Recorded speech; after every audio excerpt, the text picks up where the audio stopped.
Hello दोस्तों, आपका आशु की कहानियों में फिर से स्वागत है। तो आज मैं आपके लिए एक सच्ची कहानी लाई हूँ जो कि लुधियाना शहर के रहवासी की है। वो अपने बिजनेस के काम से अफ्रीका चला गया, नैरोबी में जाके रहने लगा।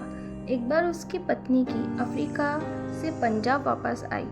अचानक उसको दिल का दौरा पड़ा, इसलिए उसकी हालत बहुत गंभीर हो गई।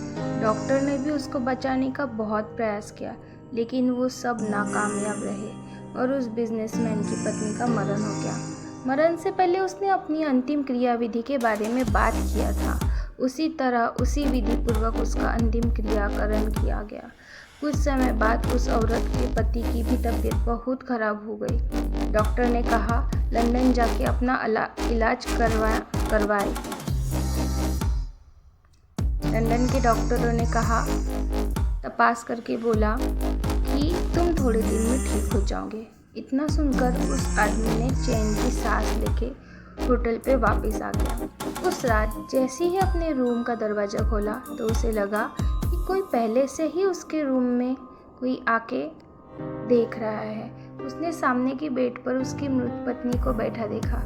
वो देख के आदमी थर थर कांपने लगा। डर के कारण उसके गले से आवाज़ भी नहीं निकल पा रही थी, लेकिन उसकी पत्नी की आत्मा ने उसके सामने आकर बोलना चालू कर दिया। उसने पत्नी ने बोला, तुमने मेरा अंतिम संस्कार किया, मैं बहुत संतुष्ट हूँ। मैंने दक्षिणा में दी हुई अंगूठी भी देखी है।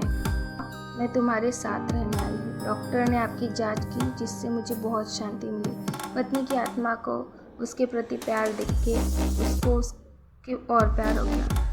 उसने अपनी पत्नी की आत्मा से दूर होने का ना सोचते उसका डर खत्म हो गया। अब वो उसके साथ ही रहने लगा। उनका एक बेटा भी था जो अमेरिका में पढ़ाई करके आया था। अचानक वो जिस दिन घर में रहता था उस दिन घर में शॉर्ट सर्किट के कारण आग लग गई। उस समय रात को 12 बजे उसका बेटा बहुत ही गहरी नींद में था।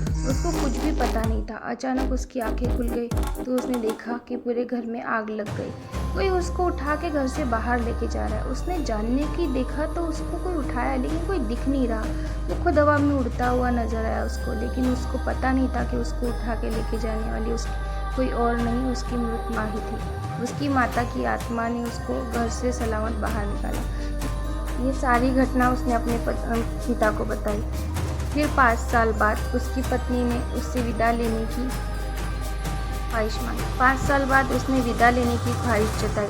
पति अपनी पत्नी को गले लगा कर रोया। जैसे ही उसने पत्नी को गले लगाया, उसको लगा कि उसकी पत्नी जिंदा है और कुछ साल बाद वो अदृश्य हो गई।